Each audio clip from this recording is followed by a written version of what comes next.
Yeah. Good afternoon, everyone. I think we're ready to move on to our second panel. My name is Marianne Rood. I represent the province of Manitoba here in Washington, and I've been in that position for the last 4 years, which means I have been very active in watching WHTI unfold since its inception.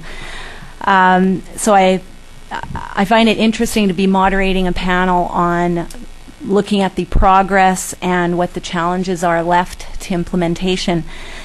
Manitoba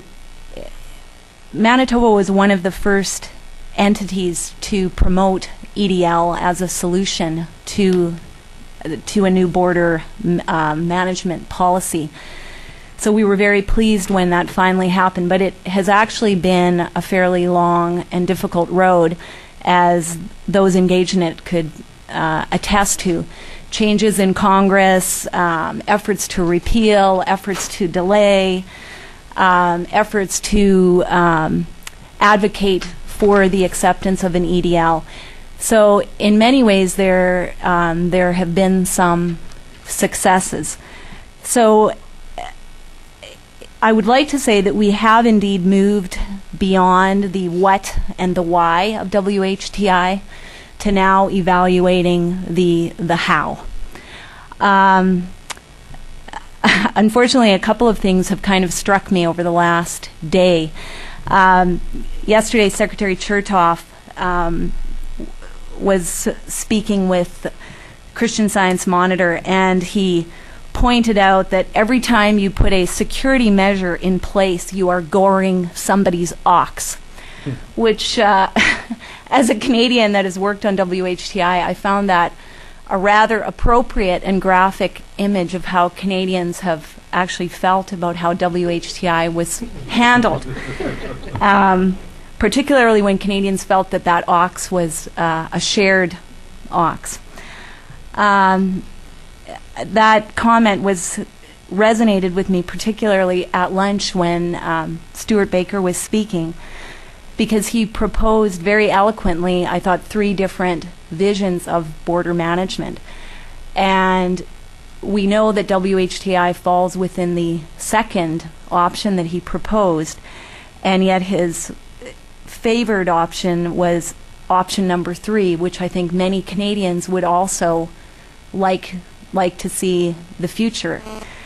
And many Canadians also feel that option number 2 in WHTI was created rather unilaterally, and option 3 would have been preferable. So that said, we now have EDLs. We have viable solutions. They're not happening in as many jurisdictions as we'd like, but we're moving forward, and it's certainly the appropriate time to look at what are the challenges that are left. What I'm hoping that we'll hear from our panel today is how industry is thinking June '09 will look. What will the border be like? Will the border be ready? I also found it interesting that Stewart Baker commented that we couldn't have a September 10th border anymore. We had to have a post-September 11th border. And yet, as I'm hoping our panelists will also address, much of the infrastructure is indeed still September 10th infrastructure. I would certainly agree that in terms of technology, training, and investment in those aspects, we have made incredible leaps and bounds in terms of staffing and so on. But in terms of physical infrastructure, I'm not yet convinced that we're ready for June '09. So I'm hoping to hear more details on that. And I'm also curious to hear, I know the practitioners that I have spoken with in tourism and business, they want to see what the plans are for joint and effective communication to ensure that border crossers are indeed ready, both business and tourist travelers are indeed ready for June '09. So I think with that, I'm going to move over to, we have a very accomplished panel. I've worked with all of them on WHTI over the last few years. And first up is Angelo Amador, who is the Director of Immigration Policy at the U.S. Chamber of Commerce. And in that capacity, you can read his full bio, but he's responsible for developing the Chamber's views on immigration reform, legalization, border security, visa processing, and guest worker programs. And Angelo is also the Executive Director of the Americans for Better Borders Coalition. So I'll turn it over. Thank you. Well, I would like to have the benefit of listening to CBP first, to see what improvements they have, but I'll give you my take on WHTI. Anytime we talk about WHTI, I always remind people, we cannot talk about WHTI in a vacuum, as this is the only issue. It is what we have is new programs coming in on top of other programs, which, a delay of 1 minute in one program, multiplies as you keep on making the layers thicker and thicker, the hurdles more and more to be able to travel. I just recently came from Ontario. I was in Toronto for a conference, and I had to go through about 5 or 6 checkpoints. At one point I stopped counting just to be able to get to my plane, and I didn't know how many of those were necessary given the amount of travel that I do to the border. But, there are some basic things. One of the things that I like to remind, what we have been trying to do, and I see a lot of friends here, Ken Oplinger and Scotty Greenwood and others that I have worked with, is really not to delay. We want of course, our countries to be safe. What we want is to improve. What we've been asking is for things to be done right the first time, as opposed to addressing the how once the horse has left the stable. So we need to come into agreements with things as basic as measuring border wait times, for example. The business community cares as to how long you've been sitting in traffic, period, before you get to the border, as opposed to how long do you spend in primary checking. Because really, for the truck, he doesn't care if it only took him 30 seconds. You need to review if they were sitting in traffic for 2 hours, and try to address those issues. And I know when we come and talk to some over here in our administration, we were told, well, we don't own the roads or the things on either side. We need more transparency, and one of the things that we need is definitely we need new technology. And, we've been pushing for legislation that would address when we talk about the border, a lot of people, especially in the United States, think about, illegal crossings and border patrol. And what we're saying is we're concerned as well as to CBP and the work of CBP and the technology that they have, because these are the people that are trying to cross legally. And, these are the people that you check in 3, 4, 5 times. That these are not the people that are crossing illegal and you didn't even check even once. So when we add layers in one place, it only really sometimes ends up delaying, the law abiding. So we hope one of the things we'll work next year is on getting legislation through that is going to provide more funding, more CBP officers, and again, the infrastructure, all of the estimates that we've seen talks about in the billions of dollars. We're not talking about, 10, 20, 30 millions would fix some of the issues we have. On WHTI, we hope there's still a lot of changes that need to be made. And again, how you measure what the cost is. When you talk to my friends in the administration, they say, well, we have 100% compliance. Well, even if you have 100% compliance, that's only of the people that actually showed up at the airport. And they talk about, well, the cost to get a passport is cheap, and we have done all of these things. And they move ahead even before the studies, even by the ones that we have requested from the Government Accountability Office, have actually been performed. Now, when you go out and you ask people, and for Thanksgiving, and instead of giving you data, because I can give you data, we have it on the internet, and I can provide it for you on all of these issues. I happen to have gone, I have family near the border in between Syracuse and Buffalo. All of them have gone to the border lots of times, and I'm talking professional doctors. And we were planning a trip for Canada, as we, have been doing for several years. Well, out of the 15, the 4 families that were going, one of the families didn't have passports. A doctor. You say, well, I don't have passports. I'm not going to pay $500, $600 to get it right away to be able to go for the Christmas, and with all of this and the economy the way it is. So 15 people are not going to go to Canada because one family didn't have passports. Now, how many times is this happening? Well, I started asking people there, how many of you have been to Canada? They all have been to Canada several times. Niagara Falls, same place in Toronto, done all these things. And they're not doing it this year, and they're not doing it next year because whether it applies or it was applying, they were under the impression that it was applying to them and their kids, and they're not going to take the risk of getting stuck. So that's just one example, and I have to wonder, one of the things that we ask over and over for the administration is do a study and try to find out, how often is these things happening. The best data we had came from the Office of Tourism in Canada. They were analyzing how Americans were behaving. So one of the things I said way at the beginning when they announced WHTI, and I got to give them credit, they have moved far. Originally, the first meeting, they said, we're only going to take federal identification, and it's going to have to be a passport, period. That was the first notice that we gave. They have been moving back from them. But there are a lot of changes and exceptions that they seem to be considering that then they move away from. For example, children, basic recommendations such as make sure that children 16 and under are covered. And they say, well, no, they have to be under 16 because at 16 they get the license. Well, actually, you don't wake up the next day, when you turn 16 and get your license, as I wish I did, and I know my kids wish that when they turn 16, it would just appear there, as a tooth fairy would leave $1. Well, it doesn't happen. So we say, give them at least a year to get the license. Let's consider senior citizens. Let's consider a number of things. For example, the pass card. They come up with a card that you have the exact same requirements to get in a passport, but then you can drive into Toronto, but you cannot fly out of Toronto. You better, rent a car and go back. When I was going to Vancouver, Director of Immigration Policy for the Chamber, and I realized his passport was expired this summer. So I had to fly to Washington State and drive in, and then drive back out.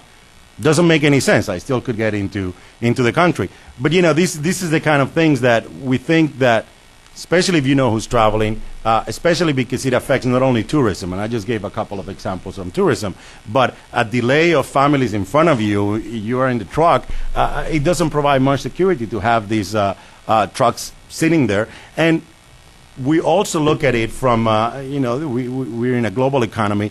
We look at it by regions. What is the competitiveness of North America vis-a-vis the European Union, vis-a-vis, what Asia, what Latin America is doing. And these kind of things are costs that you need to take in consideration. When Microsoft is deciding to open a plant in Canada, in Vancouver, one of the things they consider is what is the cost of travel? What is the cost of commerce, of establishing this regional center and this integration within North America. And these layers and WHTI, I think it has a long way to go. What we are asking for is in most of these programs is, you should do pilots first. You should do, and you should really listen to those interested to come up with exceptions, because the passport should really be the last requirement for somebody that is going to be, crossing often. And you're adding, when we go talk to the administration about different cards, they also seem to say, well, this is the Nexus office. If you want to talk about the pass card, you have to go over there, and you cannot get a straight answer. It's hard to get one focal point where you can go and meet and do some changes. So we continue to believe that more cost analysis and more studies should be done, especially because if you look at the law that creates the Department of Homeland Security, one of the bullets that says, the primary missions of DHS are, and it lists them all.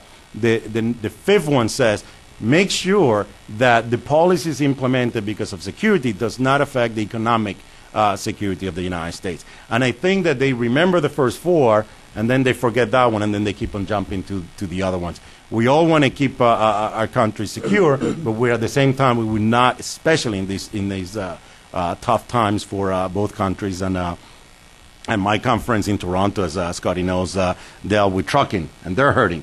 But we need to make sure that our economies become better and more competitive at a global level. We need to look at this regionally. We cannot make decisions without communicating with the other side, and I think a lot of that has been going on.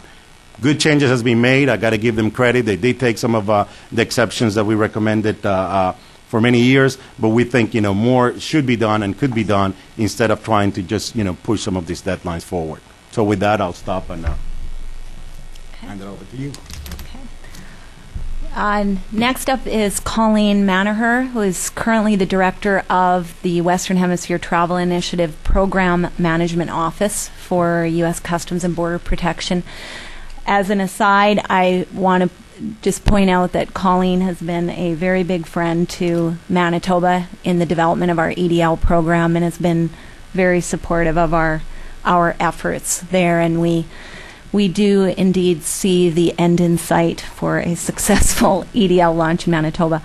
I also share the growing up as a border girl background with Colleen, which is also nice to note. Colleen has had quite a long career with Immigration, Natural Services, and Customs and Border Protection, having moved up in various positions in 18 years. You can read more about that on her full bio, and I'll turn it over to her. Thank you, Marianne. Angelo, maybe next time I can go first. Great. Okay, no, I'm just kidding. Good afternoon, and of course, my sincere thanks to the Institute for this kind invitation today. They said it couldn't be done. They said we're going to fight you every step of the way. They said we're going to write letters.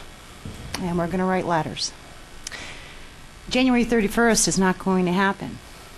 These EDLs will never get off. How can you work with DMV? You won't do it, Colleen.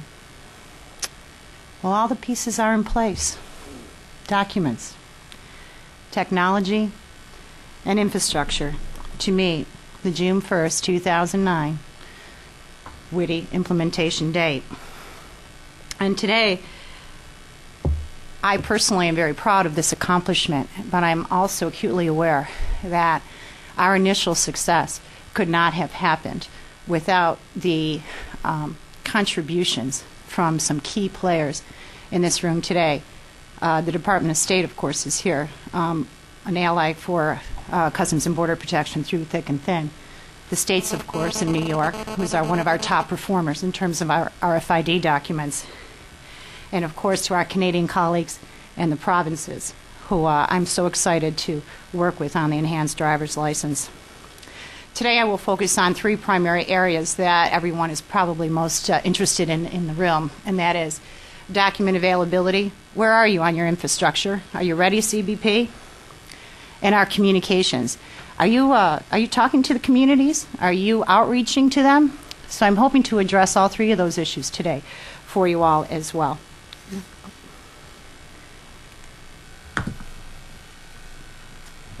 Just a little historical background on the enhanced driver's license. When alternative documents were first proposed, you have to remember that in our circles of border Customs and Border Protection, a driver's license was not considered really a cross-border travel document.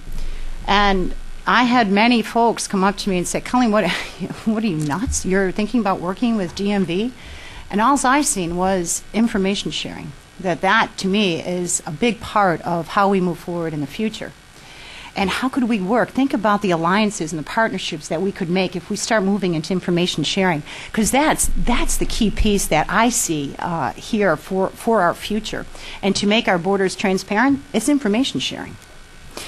And when this first came up, I was actually thrilled with the concept of an enhanced driver's license.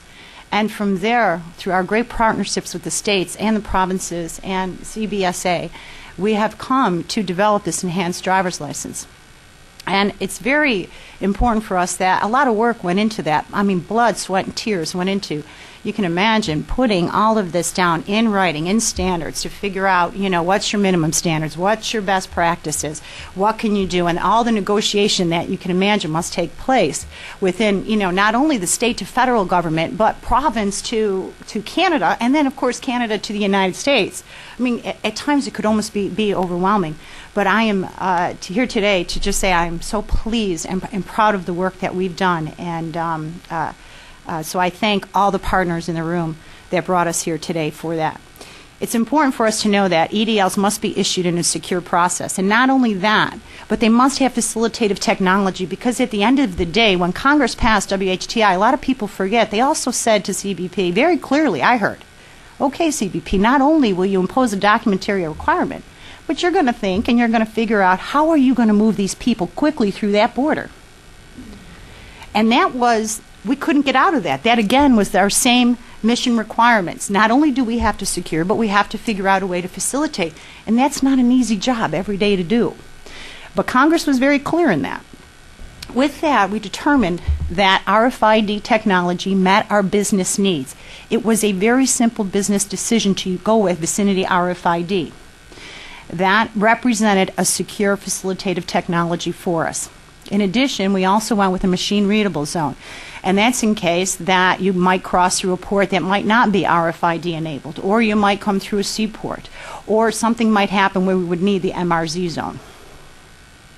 I'm thrilled to report, and actually I'm behind the times here. I heard some updated numbers today, so please forgive my numbers.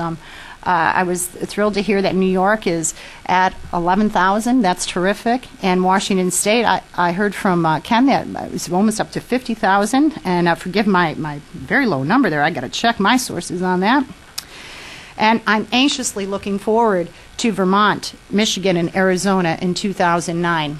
With that, I want to seek your support here, and I will challenge everyone in the room to outreach to your states, to say what a positive thing EDLs are. I heard from the gentleman from the Trucking Association. I need you to go to some of these states and tell them the benefits. Where's Texas? Where's California?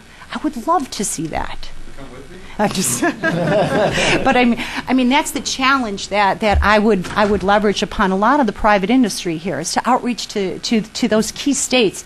California and Texas represent a huge portion of our cross-border travel, and it would be great to facilitate them through an EDL. The Department of State, our dear colleagues over there, have issued 639,000 passport cards across the nation. It's huge. And we're seeing them now for the first time ever at the border. I mean, it's an incredible process, and I'm very excited about that. In addition, our partnership with the Department of State has gone into not necessarily an alternative document, but also to put RFID technology in the border crossing card that is used as a non-immigrant visa for citizens of Mexico. In addition, our Trusted Traveler programs, our current enrollment is over 530,000 across the nation. Those are in our Nexus and Century and Trusted Travel, Nexus, Century, and FAST programs. And also our Enhanced Tribal Card. We seen and recognized our special populations. So I might challenge some of the notions that, well, you really weren't that open to work with a lot of and come up with some new ideas. And I think we were. And I think we clearly knew we had a special relationship with the Native Americans, and we looked at it from information sharing. Can you imagine if we actually could move to an information sharing with a Native American tribe? First time ever. I mean, that's a home run if you ask me. And we've gone into right now we have 4 MOUs pending with 4 of our large tribes in the United States. And also, we've worked very closely with our colleagues at CIS to put RFID-enabled technology into the lawful permanent resident cards. And I know somebody's like, well, how many folks is that? Well, in places like San Diego, it's 38% of your population. So that's, again, a home run, I think, in terms of putting those RFID in those type of documents that we see every day at the land border.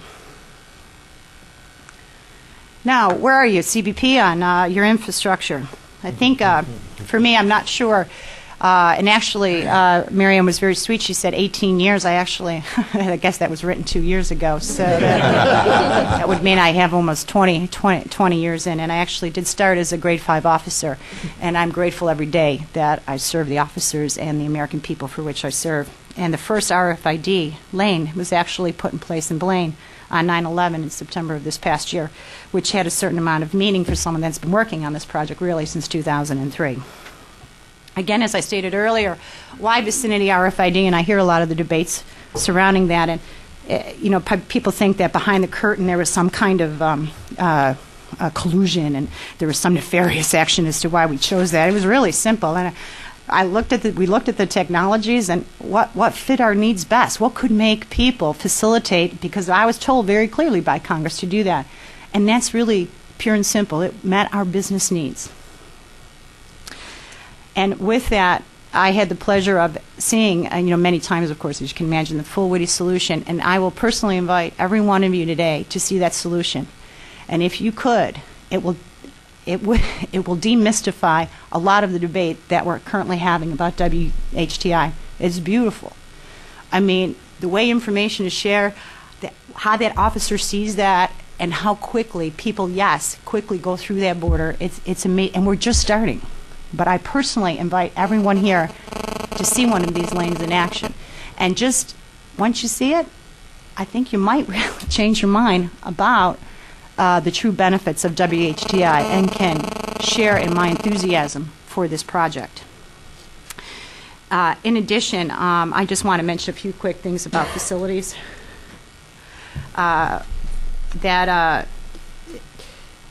Every day when I leave work in Washington, D.C., there's a wait time. It's simple. When your capacity exceeds your infrastructure. If I was a football team or if we were a hockey team, we'd have a brand new stadium. We'd have flyover ramps. I can just imagine the world, but we're not. And we have to deal with the current constraints. And I agree with a lot of the other speakers that look at that infrastructure. Let's upgrade that infrastructure because we're trying with technology and we're trying to be innovative and creative. But we need some help here because we're landlocked and there's only so much you can do. We're trying to be creative with our booths, looking at different types of booth structure, but we still have that original landlocked booth. So I would challenge everyone here to please help us in that arena. And finally, WHTI is also going to be a point to move towards signage, LED traffic management, because a lot of folks I've heard today, could you challenge how you do business at the border? Well, yeah, we're going to start to look at that. Think about it. You got all your lanes RFID enabled? Well, maybe at 8 o'clock I need 3 Nexus lanes. Well, maybe I need 2 USC lanes in some locations. We are now, through WHTI, going to have that ability to actually manage our traffic, our traffic with the bridge authorities and the tunnel in full partnership. And just my last bullet there we are currently in place in Blaine, Nogales, Buffalo, and Detroit. The full witty solution is deployed. And a lot of folks will say, well, you're going too quick. Haven't you done all your analysis? Well, I mean, witty is being managed as a level 3 investment under the department. We are adhering to strict program management guidelines. I couldn't get out of the running gate to get approval to proceed with production without a clear adherence to a full operational assessment at Blaine and Nogales. So I just want to sort of toss that one out there. And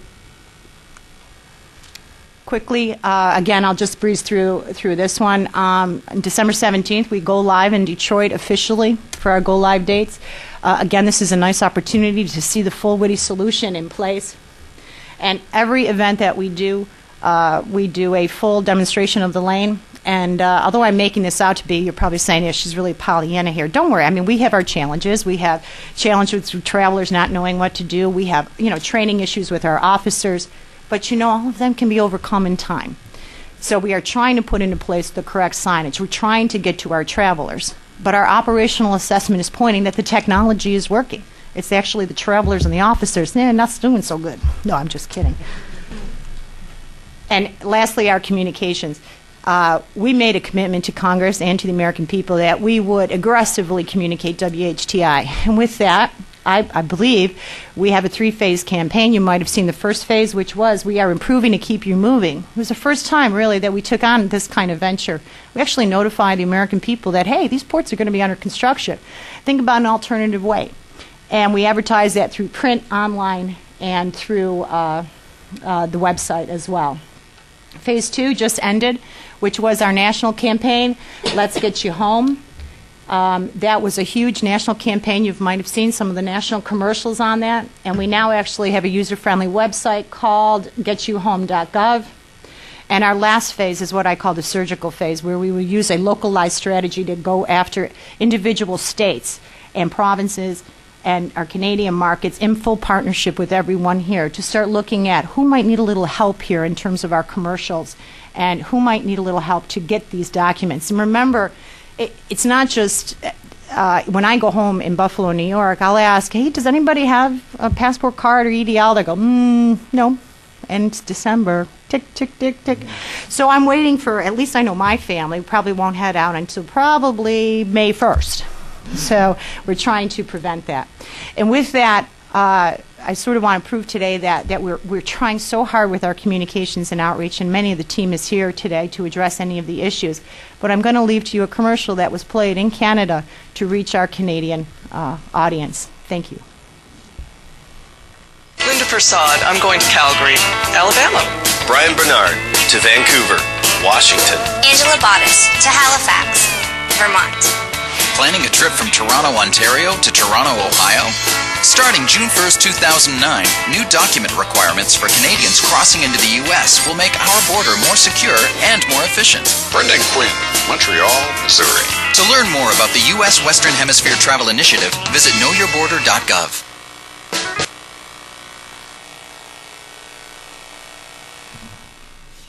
Okay, that brings us to Janet Rumball, who is the Director of Outreach and Consultation Division of the Western Hemisphere Travel Initiative. On the other side, the Canadian Border Services Agency.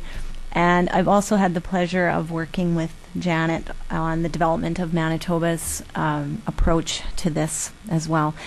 Janet also has had quite a distinguished career with the Canadian federal government, both with the International Trade Tribunal and Canadian Border Services Agency. And she's particularly well positioned to be on this panel as she was instrumental in establishing the fast commercial driver enrollment centers, which are now also part of the WHTI solution. So I look forward to hearing what Janet has to say. Thank you, Marianne. I'm pleased to be here today to talk about what the Government of Canada is doing and preparing, how it's preparing itself for the Western Hemisphere Travel Initiative. This issue is very important to the Government of Canada, and in fact, we created a WHTI task force in the Canada Border Services Agency. A number of government departments are influenced by WHTI, and trying to find a lead for that was a challenge, but the Customs and Border Protection and Canada Border Services Agency have a great working relationship. We're used to getting things done on the border, and I believe that's one of the reasons why we were selected to be the lead for this file, and we've had great success based on our past relationships and those ongoing relationships. So that's what we have today is what I just want to talk about today is the Government of Canada shares the same concerns about security on the border. Our concern is to make sure that legitimate trade and travel continues to cross that border. WHTI is also requirements on U.S. and Canadian citizens. The requirements for foreign nationals who cross the border haven't changed. Those things are in place today, and the comments this at the luncheon, the keynote speakers made it sound like we were talking about all people who cross the border. WHTI is related to citizens, Canadian citizens and American citizens. And this is a significant way that we're changing how that relationship between Canada and the U.S. has taken place in the past. It's not a bad thing. It's just a change, and we need time to adapt to that. The Government of Canada was successful, we believe successful, in working with our colleagues in the Department of Homeland Security and the like in having alternate documents accepted for WHTI, those being the Nexus and the FAST program cards, enhanced driver's licenses, and we're also working on the Secure Certificate of Indian Status. This is a card that's produced by Indian and Northern Affairs Canada. We do have a federal program by which First Nations individuals are registered as status Indians in Canada, and this registration allows them to obtain certain benefits from the federal government, and we're working with DHS and CBP to have that card accepted as a WHTI document as well. Why do we need alternative documents? Because the original idea of a passport didn't quite suit the needs of most of our stakeholders. We heard the message loud and clear. We need something that's accessible, easy to obtain, it's affordable, fits in your wallet, convenient, so that when you are ready to travel, all you have to do is carry what you already have with you, and you're ready to go across the border. The RFID certainly facilitates and expedites the border crossing. We found that it works quite well in the Nexus program and in the FAST program, and we are full partners, the Government of Canada, on that program, and it's proven, and both programs have been in place for almost 5 years, or more than 5 years now, so since 2002. We want to address the issue of spontaneous travel, and we want to make sure that trade and tourism continues to flourish. We know that things are very tough these days and on both of our joint economies, and anything that is going to slow down trade and tourism should be of concern. So this is why alternative documents are a success where we are concerned. I'm just going to talk to you about the enhanced driver's license programs in Canada. My task force is responsible for working with each of the provinces to work on those programs, and have been working with CBP to make sure they meet the requirements for as a WHTI compliant document. Programs are voluntary, and there's a written consent component of the program that people have to be made aware of what these documents are, how these documents are going to be used, particularly the RFID technology, and how the information is going to be provided to the U.S. government when you try to use that document to enter the United States. This is new ground for us from a federal provincial perspective.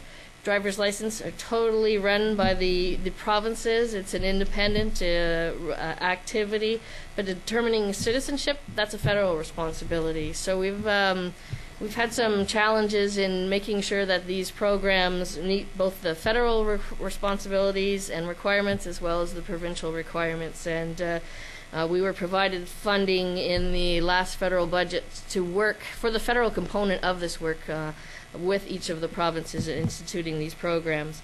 The documents are secure. They are only good for entry at the land and water sites, and we've already talked about that today.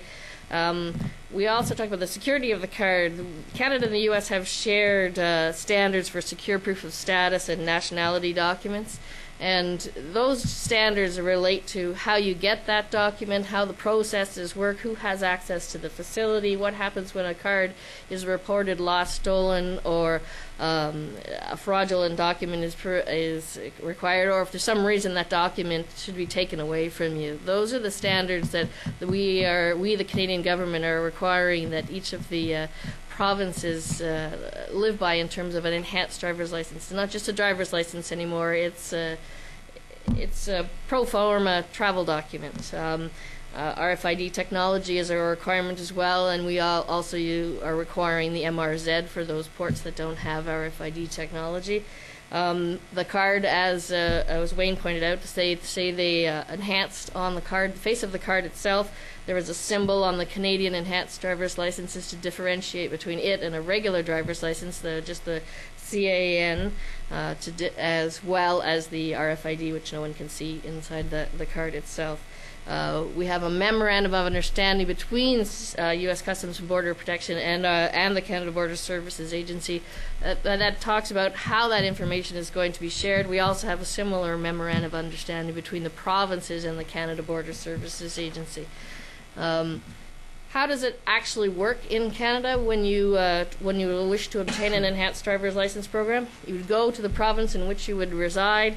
The province's driver's license agencies have specially trained and security cleared staff. They're going to enroll you in the program.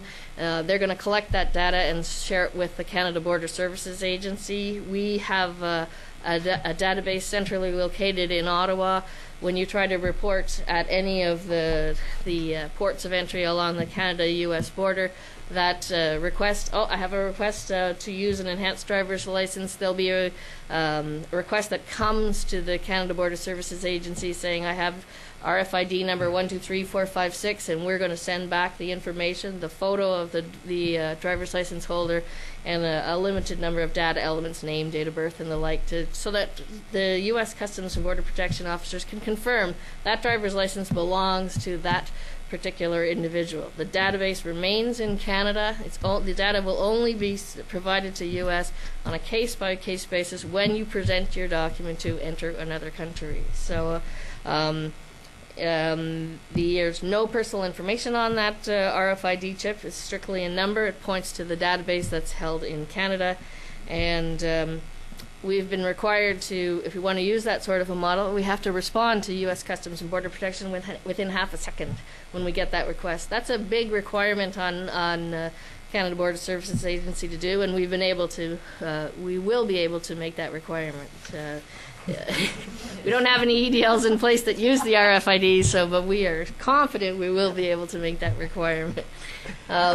You've heard a lot probably recently in the media about the enhanced driver's license in Ontario, and is the program still in existence? Privacy advocates have major concerns, and whether or not the Ottawa has gone under the table and changed its requirements. We've been working with the privacy agencies since the idea was officially sanctioned by the Canadian government. We have a privacy impact assessment. Each province has a privacy impact assessment that talks about how that data is going to be shared. And any revisions to the programs, we are constantly in contact with those privacy agencies. As I said earlier, the RFID tag contains no personal information. Each province is going to be required to use a protective sleeve when they issue those cards. Yes, an individual may take that card out of its sleeve, but there are RFID blocking wallets that are out there, and there's a responsibility on the owner or the holder of the card to protect that RFID chip. Again, it has no data on it, and it's necessary that the card be able to be read at a reasonable distance before you come up to the primary inspection lane. Like the e-passports that are in place today, you actually physically have to lay the passport booklet on top of the reader or within centimeters. That doesn't help facilitate the traffic. So the information, having that data go to the U.S., their enforcement databases to check to make sure you are who you say you are and you don't have any criminality or terrorism links related to your name, that the officer will know that before you even present yourself at the primary inspection lane. So, and as well as Wayne said, there's no power source for that RFID. It's something that needs to come from the reader itself that are placed at on the U.S. border. Just some information about when those cards are going to be in place. Yes, British Columbia did implement phase 1 of the program in January of this year. They were only able to issue 500 cards. It was specifically a small pilot due to a number of issues, but it's almost like a proof of concept. Does that work? Does it not work? And wildly successful. Had to shut down the lines. They had more applications before a full day had passed. So we know that the demand is definitely there in Canada. British Columbia is going to be launching the full-blown program before June 1st, 2001. Quebec, Manitoba, Ontario, and Saskatchewan very soon are fighting to get ahead of each other in the line of who gets to announce those programs first. As you heard also today at lunch, we have a few political issues going on in Canada. So I don't expect it will delay what's going on with the enhanced driver's license implementation, but this is a totally new situation for us, and we'll see how it all rolls out in the end. But I have full confidence these programs are run by the provinces and will continue to move forward. The Atlantic provinces are interested in enhanced driver's licenses but haven't really moved forward yet. They don't have a lot of cross-border traffic. The 5 provinces that we have on board account for 80% of the Canadian population. So it would be nice to have every jurisdiction sign on, but are they really the target audience for this is one of our considerations. Of the territories, and interestingly enough, Alberta have not expressed any strong commitment to EDL. Alberta in particular doesn't have a lot of land border crossing. Most of it's fly in, fly out. They already have their passports. So that's where we are in terms of provinces. Are we ready for June 1st, 2009 from a Canadian perspective? 52% of Canadians already hold a passport. We've had significant uptake in passports in the in the last year. Like the Department of State, Passport Canada had big backlogs in the last little while at the passport issuing offices, and they've increased their capacity. They have a lot more offices and an actual much bigger facility for processing those passport applications. Nexus and FAST programs. Nexus in particular has seen a huge increase in applications. FAST, not so much. Is that because we've already saturated the driver population? It's hard to say. Is it because of the economic environment? We'll see. The Nexus program, working with Customs and Border Protection, have opened a number of new enrollment centers and dedicated lanes. I think we have between 17 and 19 lanes will be opened before June 1st, actual dedicated Nexus lanes where people can use those cards. Also, all the major airports in Canada are equipped to use the Nexus program as well. We, too, can use a communication campaign. Over the summer in Canada, we spent $2.4 million to tell Canadians, get your passports now, ahead of the rush.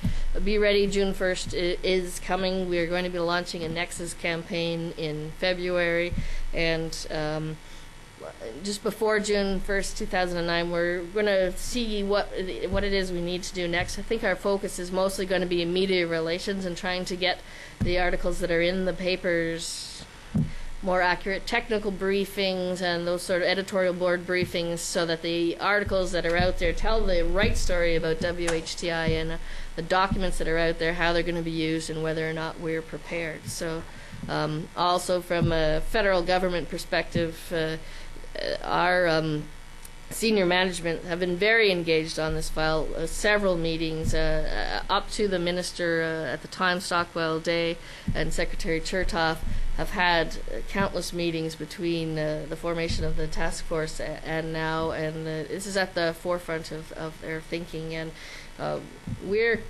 each country is calculating the metrics, the document possession rates, and we're looking at actually at the borders, what are people presenting today, and we're monitoring that closely in the lead up to June 1st. So we're seized with WHTI. We believe it's important, and we're doing everything we can to make sure that Canadians are prepared. And we also want Americans to be prepared, because we want them to continue to come to Canada, spend their tourism money as well as any sort of trade we'll take. Thank you very much. Thank you, Janet.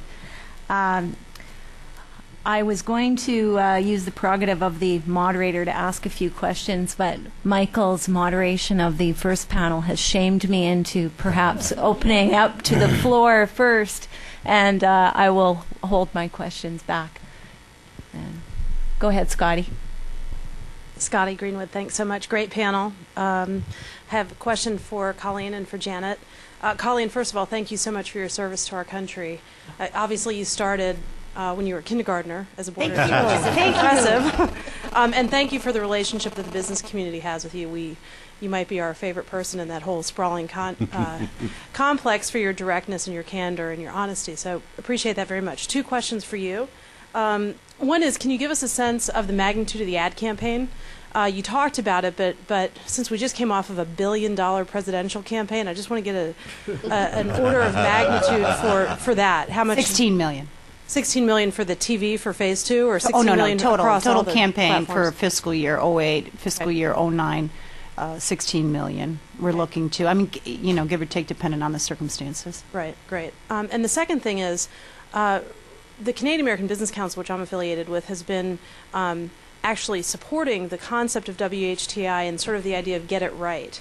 And the question that I have, and what our members are sort of talking about, Angelo is familiar with this at the Chamber as well, is when the June full implementation comes, do you agree with the premise that we don't want our law enforcement agents to have less discretion?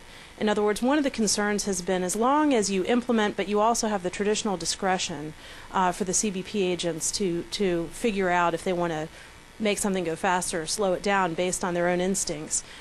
Do you agree with that premise, or are you sort of the opinion that we just need to be pretty strict about, you have to have this document, there is no more discretion, et cetera? So that's my question for you. And then Janet, this might be hard, and I don't know if you have a view, but I would be really interested in do you have a theory on why the government of Canada, while it's going forward with suggesting alternatives, why hasn't it embraced the idea of its own WHTI kind of pass card? Like, I honestly don't know what the thinking behind that is. I don't know if you can address that. Thanks. Thank you, Sky, for your kind words. That was very sweet. Thank you. In terms of, I think I'm getting a brain drain right now. Discretion. I'm sorry. On June 1st of 2009, we will always have humanitarian cases. We will always have emergency cases. We handle it every day right now. And I still envision that, yes, there will still remain a certain amount of discretion. There is always going to be, quick trips and babies, and we handle it every day. And I envision that under WHTI, we will continue to handle those special circumstances and those special things, even past June 1st of 2009. And why doesn't Canada have an equivalent to a pass card? 52% of Canadians already have a passport. How many Canadians do we think travel across the land border to go into the United States? We've done some public opinion research. We feel that it's as high as 70%. It's as low as 30% will actually cross the land border into the United States. If 50% of Canadians already have a passport booklet, we are introducing EDLs. Is there really a demand for that sort of document? We've gone with the idea of an enhanced driver's license is something better suited to the border communities. It's easier to get. You already know how to go to your driver's license issuing bureau to get a driver's license, and to try to not dilute the demand for one document or the other and still incur the costs of having to build the systems behind it. That's really the thinking. It's based on the public opinion research and those thoughts.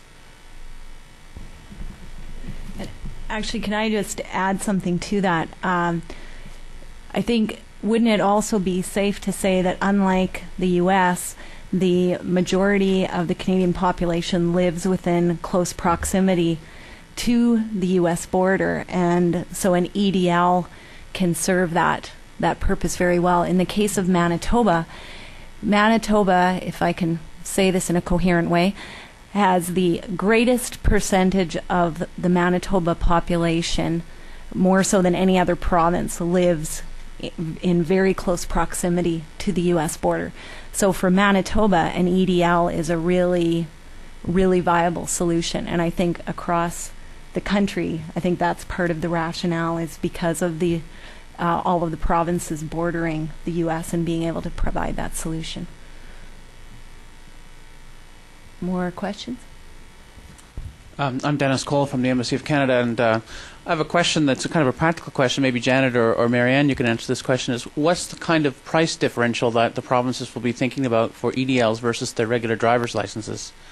And my second question was, what kind of things have the provinces had to do along the lines of the same things we heard about in terms of what New York State and Washington went through to get to the EDL phase? I'll just talk about the prices differential first. It depends on each province, but I think we're hearing $30 to $40 on top of the cost of a regular driver's license. Each driver's license agency has a different cost anyway, but it'll be less than a Nexus card and still less than a passport booklet. And maybe Marianne can talk about the provinces' challenges or. I think the biggest challenge within Manitoba has been for all of the agencies within the province to work out the systems for sharing information and data. There was also already quite a good network for information sharing between the province and the Canadian federal government in terms of vital statistics and birth citizenship verification. But within the province, it's been just sorting out exactly who will intake the applications, how the applications will then be processed, how the supporting documents will be verified and then ultimately issued. But that's all been going very well considering the magnitude of the project, and Manitoba is actually cooperating with Ontario, and we're developing our project jointly. So I'm more familiar with Manitoba's efforts than other provinces, obviously, but I think it's pretty much the same in the other provinces as well, and that the fact that I don't know who touched upon it as well. I think it might have been Ken. The adjudicating citizenship versus validating citizenship. From a federal perspective, we're quite concerned that we're going to be issuing documents that say you're a Canadian citizen, but that is a federal role, and we're trying to make sure that the provinces are prepared to how you verify that. You need to be able to the person who presents themselves for an enhanced driver's license has to come with the proper documentation. If there's any sort of issue that it's not really clear whether they're a citizen, if there's any sort of grayness, you're asked to leave the EDL program and go to the citizenship and immigration proper and get that underlying citizenship resolved. So that's been one of the big challenges. Yeah, Ray Kozlowski, I have a question for Angelo Amador. Going to the story of your doctor who didn't want to pay the cost for the passport. In upstate New York, we heard a lot of this too. The New York delegation pointed out, a family of 4 wants to go fishing in Quebec, suddenly it's $400, better not take that trip, etc. But if one of the big barriers to implementing with the passport is the cost of the passport, I was thinking about an alternative to the Real ID Act, an alternative to EDLs, instead of having states adjudicating citizenship, as it was quite accurately put, or issuing de facto international travel documents. And that would be if essentially the passport fee were eliminated. And American citizens could get a passport for free and a pass card, a nice package. All right? It is the property of the United States. I remember it says that on there too. So I would just be borrowing it for those 10 years. Well, what about that? Would the U.S. Chamber of Commerce support eliminating the passport fee, eliminating this problem in many ways, and using, again, money from the general revenue to pay for it? The Chamber. Well, let me start by saying that we never oppose implementation of WHTI. We weren't saying, we're going to write letters and we're going to kill this program. Mm-hmm. What we said is they cannot do strict implementation. They cannot do it in 2007 when they wanted to do it. They cannot do it in 2008 when they wanted to do it. What we said is we're going to go to Congress and we're going to get the law changed, but we're going to spend some money on resources. Now, it seems that they have made good use of the extra time we were able to get them. The law was passed over Chertoff's objection that in June we had to put in an appropriations bill. Scotty, Ken, and all the other ones that work on that know that Chertoff came out and opposed the amendment that says not any earlier than June 1st, 2009. We also put in there that, and before you do any of that, you need to have a cheaper alternative. So, you're welcome. We're glad that you were able to use that time. Having said that, well, I came back, and again, I'm surprised that your family knew what an enhanced driver's license was. I said, make the same statement, and they looked at me funny. They live, this is the prime market. This is in between Syracuse and Buffalo. It's near to Buffalo. I thought the same thing. Now I know that when we were talking, we need to work within reality. When we were talking as to getting cheaper passports and getting cheaper pass cards, we couldn't get away from the issue that, a lot of these fees, funds, the work of the post office. Well, we have to pay this worker, they have to, one of the things that we asked for was, waiver of some fees. We didn't even go all the way to the passport, but even getting waivers of the picture. Why are they charging you $9 for a Polaroid that they take at the post office? Maybe you should waive that. So even those things we were not able to get waived. Now, having a waiver, having one of those things, I think it would be a good idea. I don't think realistically, because of everything that is funded by those things. I understand. It would make sense. What we are saying is that strict implementation with that, EDLs in June 1st, 2009. Are a good idea. But until you have market saturation where enough people have it, you cannot use it. But again, in terms of cost, I heard there are probably people who have better ideas on this, but I remember $11 billion for implementation of Real ID. This was a while ago. Yeah. For implementation of Real ID, the cost to the states, to essentially do something that the federal government should be doing, right? That's what it's for. So, well, is an argument to be made. I think that has anybody been making that one? we haven't been able to get over the fact that they won't waive some of the fees. I think, if they were able to waive, expediting fees for somebody that wants to travel in the next 3 weeks, well, that would bring, the $500 down to $200, and maybe that is the point that they go, yeah, well, we'll pay it and we'll go with you to see a show or whatever. Yeah. But, even before getting that, I think the driver's license get to that because it does make it cheaper. You do need to show up to renew it. If you keep it around $30, our research shows, yeah, most people will check the box. But until you have that market saturation, going on and saying, we have the program in place. And by the way, New York was just announced recently. I mean, they wanted to implement it in 2008. But we need, what we said is look at the ground, don't implement it, and then have the programs follow.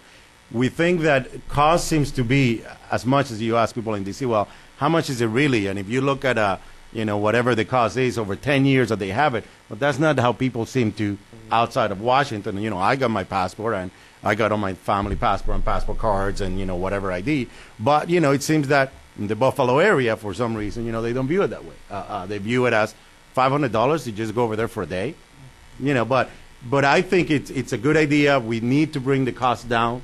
And we need to, if we want people to sign into these identifications, like the pass cards, like the enhanced driver's license, you need to give them more value in the sense that not only you're going to be able to drive, but you're going to be able to fly with this as well. Because if not, it's like, well, what benefit do I get for this additional card if I still need my passport? So it's a cheaper alternative, yes, but it's not a complete, full alternative. So we think that the cheaper alternative is probably enough, but you need to give it more value so people will invest in it and they would be able to get it. Another thing that we've been saying is, you need to get it back faster as opposed to slower, especially if that's the cheaper alternative and it takes longer to get the pass card. And maybe it's because, they're ramping it up now.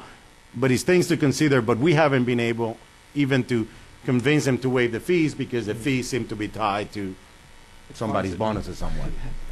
I've got 2 words for the upcoming Obama administration and Harper or the coalition or whoever is running Ottawa. Tax credit. I'm just going to throw that out there. That's great. Do we have another question on the floor? We do. Hi, Darian Jackson. I work with TSA, working to refine their TTAC, their Transportation Threat and Assessment Credentialing program. And I guess in the interest of not just operating in a vacuum, I had a 2-part question. Janet, you alluded that I guess when the EDL is issued, it helps facilitate the process. I guess the CBP worker can look and see that maybe they're not associated with any kind of terrorist organization or things like that. Is it safe to assume that the data, although U.S. does not own that data, that the data is somehow linked to a Canadian and or U.S. terrorist kind of watch list, or it's kind of researched in that area to provide that information? And then I guess to piggyback on that, is it reasonable to presume that the WHTI program can become maybe a stepping stone to sharing some of that terrorist or criminal data that Assistant Secretary Baker kind of alluded to earlier? I can't really speak for Customs and Border Protection, but frankly, as a Canadian, if you're trying to enter another country, the United States, you have to provide documentation, and the U.S. Customs and Border Protection has to prove to determine whether or not you're admissible to the country. Are you going to pose a health or a safety issue? And that's part of their sovereign right when you're trying to enter another country. So in terms of what happens at the border, and with an EDL, all that you're providing, it is, I'm Janet Rumball, I was born on this day, these are the names I use, this is my photo. If you have anything in your records related to me, here's your opportunity to find that information. And then so, I guess the second part is, is that information shared, or is there any way or any talk of that data being linked to some kind of database, the databases that we have here in the U.S. regarding the terrorist watch list, or, you know, the NTC, like the National Terrorist Threat Center, or anything like that, in terms of, I guess, more than just saying that you're an individual and you're a Canadian citizen, because I guess the panel, or what Baker was alluding to, was to kind of secure our borders more on maybe to prevent criminal activity, terrorist activity. So is there any talk of linking that data, or the data that is held by Canada, and I guess I'm assuming they do some kind of check, or maybe not, that to, I guess, reuse that information or the data that you're already collecting on those individuals? Why not just take it a step further and say, hey, we've already vetted these individuals, whether over a short period of time or a longer period of time, but just not operate in that vacuum, or allow that data or that documentation that's stored or archived to just kind of sit there dormant, kind of take that to another level and secure our borders, you know, continent-wide. I'm not gonna like this answer. I'm sorry. No, I don't mean. I'm representing the WHTI task force and the Canada Border Services Agency. I know that our Canadian Service, CSIS, I can't think of what it stands for now, and RCMP, the Royal Canadian Mounted Police, they have other things going on. Transport Canada has its own no-fly list, and I know this work is going on in another field, but it's not something that I'm personally involved with, nor the Canada Border Services Agency. It's bigger than just operating the border, particularly when you're talking about terrorism, and there are a lot of arrangements in place as part of the Smart Border Accord between Canada and the United States, but I'm not familiar with the details of each and every one of those. I'm going to jump in with one of my questions, because Angelo sort of raised the point of document saturation. And I know I don't want to put you on the spot, Colleen, because I know you are not State Department, but I'm wondering if we have some clear numbers on what the passport and pass card uptake rate has been, particularly in the U.S. I know Janet gave some numbers for Canada. The most recent that I had heard was that as of May of this year, in the U.S. it was 28%. But I think the key factor would be to know, how does that percentage translate down to the state level, and in particular the border state level? Or is that 28% the result of massive passport uptake in metropolitan areas where people are more prone to be flying? Like, do we have some solid figures on how ready our border populations are? Marianne, that was really very much outside of my purview, right, especially when my Department of State colleague is in the room.